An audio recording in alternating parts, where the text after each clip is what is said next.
আপনারা সকলেই জানেন কাস্ট সার্টিফিকেট রিভেরিফিকেশনের জন্য প্রয়োজনীয় ডকুমেন্টের সাথে সাথে একটি আবেদনপত্র লিখতে হচ্ছে এসডিও অফিসারকে উদ্দেশ্য করে। তো আপনাদের মধ্যে অনেকেই সেই আবেদনপত্রটি সুন্দরভাবে লিখতে পারছিলেন না বা কোনো জায়গায় সমস্যা হচ্ছিল। তার জন্য আপনাদের মধ্যে আমাকে অনেকে কমেন্ট করেছিলেন যে না একটু সুন্দর চিঠি আমি ডেমো হিসাবে দেখিয়ে দিই। তো আমি সেরকম একটি চিঠি সুন্দরভাবে দেখানোর চেষ্টা করেছি।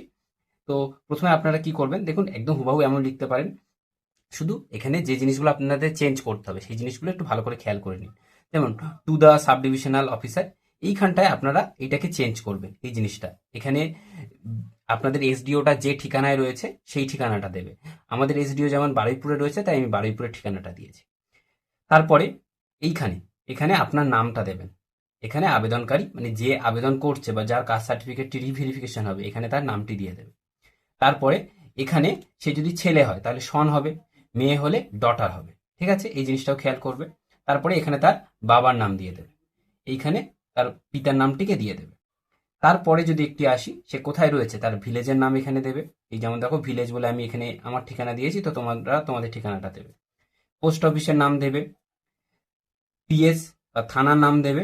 এটা কোনটা দেবে, যেখানে তুমি বর্তমানে রয়েছো। কাস্ট সার্টিফিকেটে ঠিকানা দেওয়ার দরকার নেই, বর্তমানে তুমি যেখানে রয়েছো সেই ঠিকানাটাই দেবে।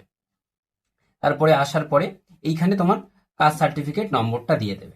এইখানে তোমাকে কাস্ট সার্টিফিকেট নম্বরটা দিতে হবে এবং এটা হচ্ছে কাস্ট সার্টিফিকেটের যে ইস্যু তারিখটা, মানে কবে ইস্যু হয়েছে সেই তারিখটা এখানে দিয়ে দিতে হবে। তারপরে যদি আসি, এগুলো একদম হুবহু আপনি সেম লিখবেন। যারা পড়াশোনা করছেন না বা শিক্ষাগত যোগ্যতা বা শিক্ষাক্ষেত্রের সাথে যুক্ত নয় তারা চাইলে এই জিনিসটাকে অ্যাভয়েড করতে পারেন। এখানে যেমন দেওয়া আছে for required for educational purpose, আপনি এই জিনিসটা না দিয়ে সরাসরি সাম গভর্নমেন্ট স্কিম এই জিনিসটা লিখতে পারেন। আর যদি আপনি শিক্ষার সাথে যুক্ত হয়ে থাকেন বা কলেজে পড়ছেন সেক্ষেত্রে আপনি এই দুটো জিনিসই দিতে পারেন, তাতে কোনো অসুবিধা নেই। তারপরে এখানে যেমনটা রয়েছে আপনি হুবহু একদম সেম লিখবেন।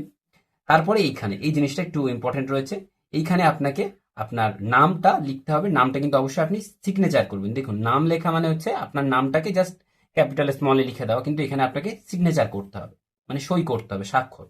এখানে আপনার বাবার নাম লিখবেন, এখানে কাস্ট সার্টিফিকেট নম্বর লিখবেন, ইস্যু তারিখ, যে তারিখে ইস্যু হয়েছে সেটা এখানে লিখবেন এবং আপনার যে মোবাইল নম্বর সেই মোবাইল নম্বরটা এখানে লিখতে হবে।